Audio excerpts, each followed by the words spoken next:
अस्सलामुअलैकुम। कैसे हैं आप सब? हम सब भी अल्लाह के शुक्र से बिल्कुल ठीक हैं। तो आज मैं बड़े ही मज़ों की रेसिपी आप लोगों के साथ शेयर कर रही हूँ।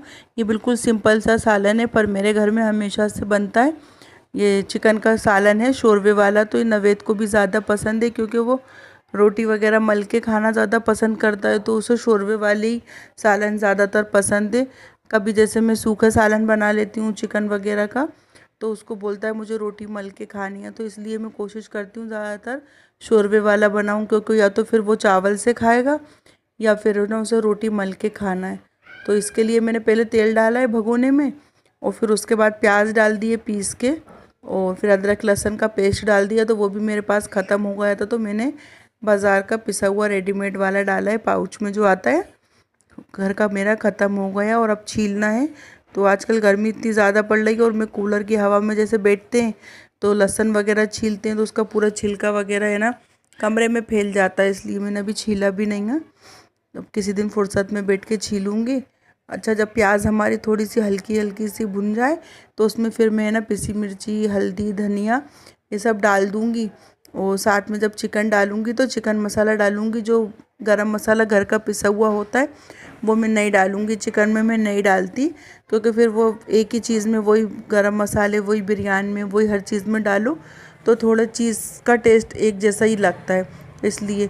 और यहाँ पर मसाला अगर ऐसे प्याज वाले मसाले वगैरह भूनते हैं, तो देखो आप पूरा टाइल्स कैसे ना निशान ही निशान हो गए उसके मसाले के। तो थोड़ा सा मैंने हटा के सालन, अभी मेरा सालन भी पूरा नहीं बना था, पर इतना ज़्यादा गंध हो गई थी, पूरे में इतने तेज़ तेज़ छींटे उचक रहे थे। इसीलिए मैं कुकर में बनाती हूँ, क्योंकि कुकर में थोड़ी गहराई ज़्यादा होती है, तो छींटे वगैरह उसी में रह जाते हैं, और उसका आगे से मुंह भी थोड़ा ढका हुआ होता है। और भगोने में या कढ़ाई में जब भी मैं बनाती हूँ तो पूरा किचन इतना गंदा हो जाता है। आसपास वो चम्मच रखने का है, उस पे भी पूरे चले गए थे, ये भी मुझे साफ़ करना पड़ा।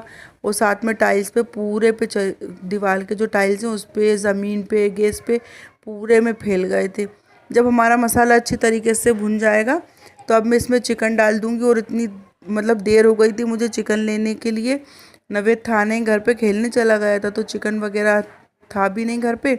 और लाइट का बड़ा मसला है, आजकल लाइट बहुत चली जाती है बार बार, तो है ना कुछ समझ में भी नहीं आ रहा था पकाने का। तो इसलिए मैंने जैसे प्याज वगैरह फ्राई करके बनाते हैं ना, उसका सालन बहुत मज़े का लगता है मुझे। ये भी बहुत मज़े का बना था, पर है ना वो उसमें थोड़ी ज़्यादा जल्दी हो जाता है, तो इसमें थोड़ा भूनने में बहुत देर लगती है, क्योंकि कच्ची प्याज रहती है, तो इसकी भुनाई बहुत ज़्यादा देर तक करना पड़ती है। तो इसलिए ना कच्ची प्याज का ही बनाया था मैंने।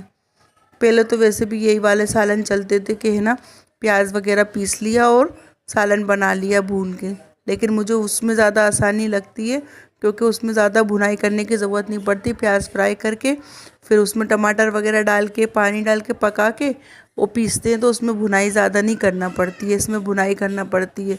वो मुझे गर्मी की इतनी ज़्यादा गर्मी लग रही थी कि सर में दर्द हो रहा था, तो मैंने ना चिकन भी फ्राई वगैरह नहीं करा, साथ में मसाले की मैंने भुनाई अच्छे से कर ली। और जब अच्छे से भुनाई हो गई है, तो इसमें मैं कसूरी मेथी भी डाल दूँगी। और कसूरी मेथी डालने से चिकन में बहुत ही अच्छा फ्लेवर आ जाता है। मैं हमेशा से डालती हूँ, चाहे मैं वाइट वाला चिकन बनाऊँ या फिर रेड वाला बनाऊँ, कोई सा भी चिकन का सालन बनाऊँ, तो उसमें है ना कसूरी मेथी तो मैं ज़रूर से ही डालती हूँ। कसूरी मेथी डालने से सालन का टेस्ट ही अलग हो जाता है, और उसमें तेल भी बहुत अच्छे से ऊपर आ जाता है। अभी आप देख रहे होंगे इसमें तेल दिख नहीं रहा है, लेकिन थोड़ी सी देर खटकी आएगी और फिर आप तेल देखना इसके ऊपर कितने अच्छे से आ जाएगा।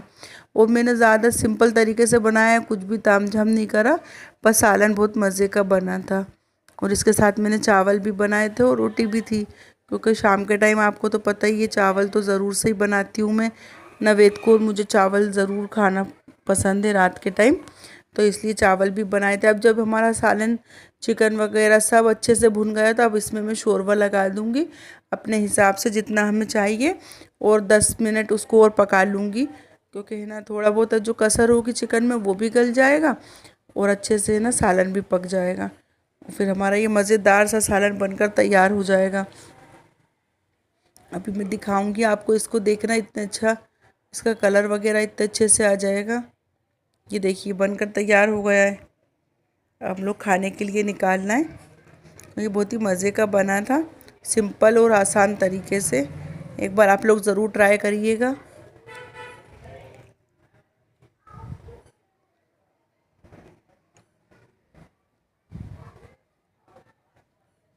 यहाँ पर मैं अपने और बिट्टू और नवेद के लिए निकाल रहे हैं। हम लोग एक ही प्लेट में तीनों लोगों के लिए एक साथ निकाल रहे हैं। चिकन वगैरह भी सब अच्छे से सॉफ्ट गल गया था। और मेरी आज की वीडियो यहीं तक थी। अगर आप लोगों को अच्छी लगी हो तो लाइक ज़रूर करना और आगे शेयर करना। फिर मिलेंगे। अल्लाह हाफिज़।